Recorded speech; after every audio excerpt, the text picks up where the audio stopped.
हमारे पिछले वीडियो में आपने जाना कि कैसे राजा युवनाश्व ने अपने पुत्र मांधाता को अपनी कोख से जन्म दिया। मांधाता का विवाह यदुवंशी राजा शतबिंदु की पुत्री बिंदुमती से हुआ था। मांधाता के 3 पुत्र प्रकुत्स, अम्बरीश, मुचुकुंद थे और 50 पुत्रियां थीं। आज की कथा विष्णु पुराण में लिखी हुई मांधाता और सौभिर्य ऋषि की कथा है।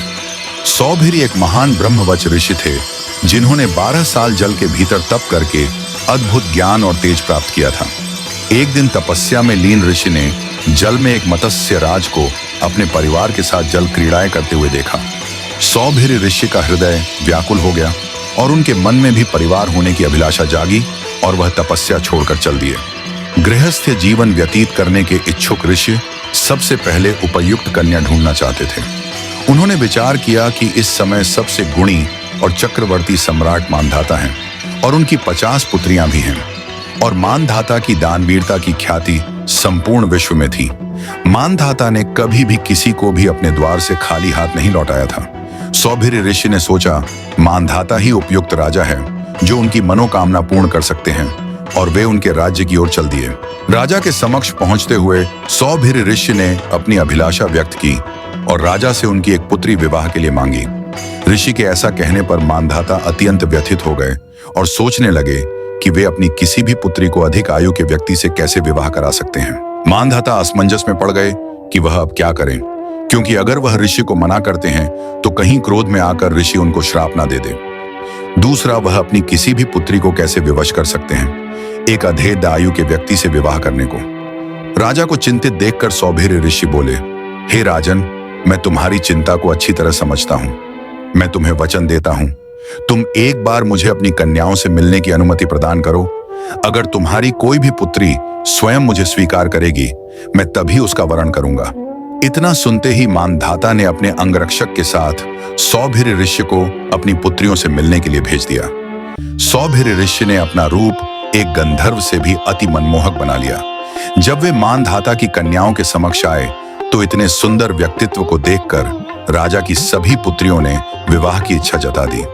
ये कहना भी अनुचित नहीं होगा कि मांधाता की सभी पुत्रियों में एक तरह की होड़ मच गई कि गंधर्व रूपी ऋषि से कौन विवाह करेगा, क्योंकि सौभिर्य ऋषि राजा को यह वचन दे चुके हैं कि जो भी पुत्री अपनी स्वीकृति देगी ऋषि उसी से विवाह करेंगे। लेकिन जब राजा की सभी पुत्रियों ने विवाह की इच्छा जताई तो ऋषि सभी पुत्रियों को राजा के सामने ले आए। राजा मांधाता ने अचरज के साथ ऋषि को अपनी पुत्रियों को विवाह के लिए ले जाने की स्वीकृति दे दी। विवाह के बाद सौभिर्य ऋषि सभी कन्याओं को अपने आश्रम ले आए। फिर विश्वकर्मा को बुलाकर ऋषि ने समस्त कन्याओं के लिए अलग अलग भवन बनवाए। उस भवन में सुंदर पक्षी, जलाशय, सरोवर, सुंदर परिधान और सभी सुख सुविधाएं थीं।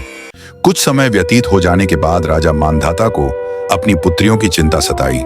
वे अपनी पुत्रियों से मिलने आश्रम पहुंचे और सबसे पहले अपनी ज्येष्ठ पुत्री के भवन में पहुंचे। उन्होंने अपनी पुत्री से पूछा कि उसे कोई कष्ट तो नहीं है। पुत्री ने अपने पिता से कहा कि मेरा जीवन और गृहस्थ जीवन सर्वरूप संपन्न है, लेकिन मुझे दुख इसी बात का है कि ऋषि मुझे छोड़कर मेरी अन्य बहनों के पास नहीं जाते। राजा जब अपनी दूसरी पुत्री के पास गए तो उसने भी यही उत्तर दिया। राजा एक एक करके अपनी सभी पुत्रियों के पास गए और सभी ने उनको यही उत्तर दिया। तब राजा को ऋषि की महानता का परिचय हुआ और वे सौभिर्य ऋषि को अपना आभार प्रकट करते हुए अपने राज्य को चले गए। सौभिर्य के 150 पुत्र हुए। उन्होंने अपने पुत्रों का बालपन, युवा अवस्था, विवाह, संतानें सब देखी।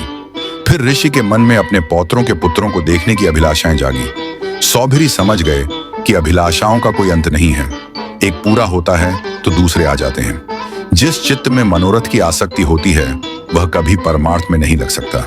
ज्ञान प्राप्त होते सौभिर्य सब कुछ छोड़कर अपनी पत्नियों संग वन में चले गए।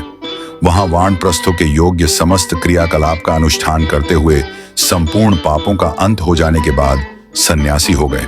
फिर भगवान में आसक्त होकर संपूर्ण कर्मकलाप का त्याग कर मोक्ष प्राप्त किया। इस कथा से हमें यह शिक्षा मिलती है, वैराग्य केवल बाहरी तप या संयम से नहीं आता, बल्कि भीतर की स्थिरता और अंतःकरण की पूर्ण शुद्धि से आता है। जीवन में भटकाव हो सकता है, परंतु यदि व्यक्ति आत्मचिंतन करे तो पुनः सही मार्ग पर लौट सकता है। जीवन का अंतिम लक्ष्य आत्म प्रबोधन और मोक्ष है, न कि इंद्रियों की तृप्ति। अगर आपको यह कथा पसंद आई हो तो आपसे अनुरोध है कि कृपया हमारे चैनल को लाइक करें और सब्सक्राइब करना न भूलें। आपका ऐसा करने से हमें उत्साह और प्रेरणा मिलती है। धन्यवाद। जय श्री राम।